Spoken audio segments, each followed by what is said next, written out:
রাষ্ট্র কাঠামো ও সংবিধানে গণতান্ত্রিক সংস্কারের মধ্য দিয়ে রাষ্ট্র ও জনগণের অর্থনৈতিক মুক্তি চায় বিএনপি। এমনটাই জানিয়েছেন দলের স্থায়ী কমিটির সদস্য সালাউদ্দিন আহমেদ।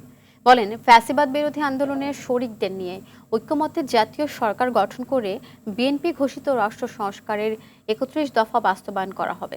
যারা ডিসেম্বরের মধ্যে নির্বাচন চায় না তাদের ভিন্ন মতলব রয়েছে বলে মনে করেন স্থায়ী কমিটির সদস্য নজরুল ইসলাম খান।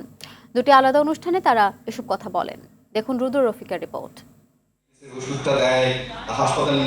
খুলনা প্রেস ক্লাবে শিক্ষা, স্বাস্থ্য ও মৌলিক অধিকার নিয়ে তারুণ্যের ভাবনা শীর্ষক সেমিনারের আয়োজন করে বিএনপি। অনুষ্ঠানে ছাত্রদল, স্বেচ্ছাসেবক দল ও যুব দলের নেতাকর্মীদের সাথে যোগ দেন বিএনপির স্থানীয় ও কেন্দ্রীয় নেতৃবৃন্দ। সেমিনারে প্রধান অতিথির বক্তব্যে বিএনপির স্থায়ী কমিটির সদস্য সালাউদ্দিন আহমেদ বলেন, রাষ্ট্র সংস্কারে বিএনপির ভারপ্রাপ্ত চেয়ারম্যান তারেক রহমান উপস্থাপিত ৩১ দফা বাংলাদেশের বর্তমান রাজনীতি চর্চার মহাকাব্য। শুধু রাষ্ট্র কাঠামো সংস্কারের মধ্যে নয়, রাষ্ট্র কাঠামোর গণতান্ত্রিক সংস্কার, সংবিধানের গণতান্ত্রিক সংস্কারের মধ্য দিয়ে রাষ্ট্রের অর্থনৈতিক মুক্তি, জনগণের অর্থনৈতিক মুক্তি আনায়ন হচ্ছে আমাদের লক্ষ্য। যারা যুগপৎ আন্দোলনে আমাদের সাথে শরিক ছিল এবং অন্যান্য গণতান্ত্রিক শক্তির সাথে ঐক্যমতের জাতীয় সরকার করে এই ৩১ দফা বাস্তবায়ন করা হবে।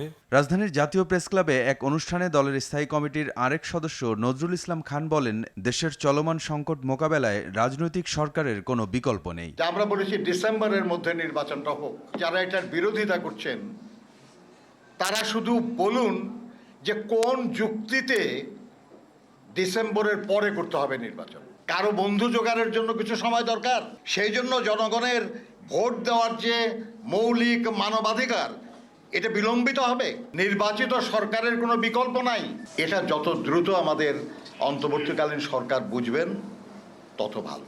নির্বাচন বিলম্বিত করতে অন্তর্বর্তী সরকারকে প্রভাবিত করার চেষ্টা করা হচ্ছে বলেও অভিযোগ করেন নজরুল ইসলাম খান।